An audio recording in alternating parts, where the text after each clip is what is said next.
পোষ্যকোটা বাতিল এবং ভর্তি পরীক্ষার আবেদন ফি কমানো সহ ৯ দফা দাবিতে অবস্থান কর্মসূচি পালন করছেন চট্টগ্রাম বিশ্ববিদ্যালয়ের শিক্ষার্থীরা। সে খবর জানবো, সহকর্মী মাহফুজ শুভ্র যুক্ত হচ্ছেন সেখান থেকে। মাহফুজ শুভ্র, মূলত তিনটি বিষয় আপনার কাছে জানতে চাই।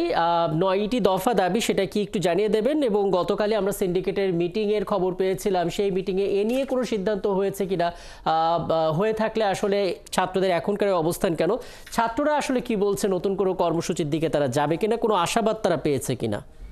শুভ্র। রাকিব, সারা দেশের অন্যান্য বিশ্ববিদ্যালয়ের মতো চট্টগ্রাম বিশ্ববিদ্যালয়ের শিক্ষার্থীরা কিন্তু পোষ্যকোটা বাতিল এবং চট্টগ্রাম বিশ্ববিদ্যালয়ের ভর্তি পরীক্ষার যে আবেদন ফি, সেই আবেদন ফি কমানোর দাবিতে কিন্তু এছাড়াও আরো 7টি দাবি নিয়ে, মোট 9টি দাবি নিয়ে কিন্তু শিক্ষার্থীরা বেশ কিছুদিন যাবতীয় আন্দোলন করছে, তারা অবস্থান কর্মসূচি পালন করছে। এবং আমরা সর্বশেষ দেখেছি যে 31 ডিসেম্বর তারা বিশ্ববিদ্যালয়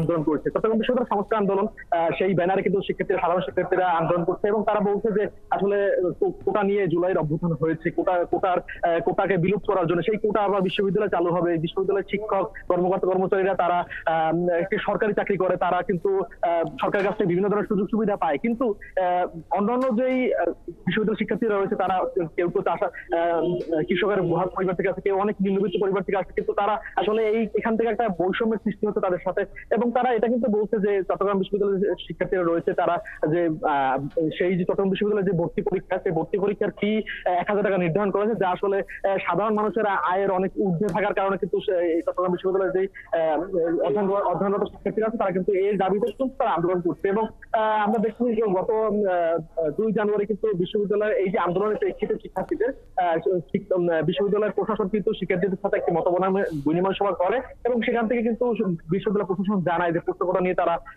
আলোচনা করবে এবং সিন্ডিকেট মিটিং এ এই সিদ্ধান্ত নেওয়ার কথা বলা হয়েছিল। এবং গতকালকে আমরা দেখেছি যে গতকালকে সিন্ডিকেট মিটিং হয়েছে এবং সেই সিন্ডিকেট মিটিং এ কিন্তু সিন্ডিকেট মিটিং হওয়ার পর ভর্তি পরীক্ষার যেই ভর্তি পরীক্ষার কমিটি, সেই কমিটিও দ্বিতীয় সভা হয়েছে। সেই সভা থেকে জানানো হয়েছে যে এই যে পোষ্যকোটা রয়েছে, সেই পোষ্যকোটা পোষ্যকোটা যে বাতিল রয়েছে, সেই যে আন্দোলন চলতেছে, সেই নিয়ে কিন্তু আসলে একটি কমিটি গঠন করা হয়েছে এবং কমিটি পর্যবেক্ষণ করে সিদ্ধান্ত নিয়ে তারপরে কিন্তু তারা সিদ্ধান্ত নিবে। এ নিয়ে আসলে শিক্ষার্থীরা আশানুরূপ ফল পায় না দেখে আজকে তারা ফের আন্দোলন করছে এবং তারা শুধু 12টা থেকেই কিন্তু এখানে আন্দোলন করছে। আমি যদি আন্দোলন দেখতে চাই, এখানে কিন্তু কয়েক শতাধিক শিক্ষার্থী উপস্থিত হয়েছে এবং ইতিমধ্যে তারা কিন্তু আন্দোলন কার্যক্রম কিন্তু চালিয়ে গেছে এবং তারা জানিয়েছে যে এখানে আসলে তারা কোনো ধরনের পোষ্যকোটা মানবে না এবং পোষ্যকোটা থেকে তারা কোনো ধরনের পোষ্যকোটা তারা কিন্তু বিশ্ববিদ্যালয় প্রশাসন যদি পোষ্যকোটা রাখে, তারা আরো কঠোর আন্দোলনে যাওয়ার হুঁশিয়ারি দিয়েছে এবং তারা বলেছে যে বিশ্ববিদ্যালয়ের প্রয়োজনে অচল করে দেওয়া হবে, কিন্তু এই পোষ্যকোটা মানা হবে না। এবং এই যে শিক্ষার্থীদের যে ভর্তি পরীক্ষার যে আবেদন ফি, সেই আবেদন ফি কিন্তু যদি সহনীয় পর্যায়ে না নিয়ে আসে, তারা কিন্তু আন্দোলন আরো কঠোর করবে বলে আমরা জানিয়েছি। এবং এই প্রেক্ষিতে কিন্তু তারা অতি দ্রুত ডাকসু নির্বাচন যেন করা হয়, সেই দাবি কিন্তু তারা জানিয়েছে।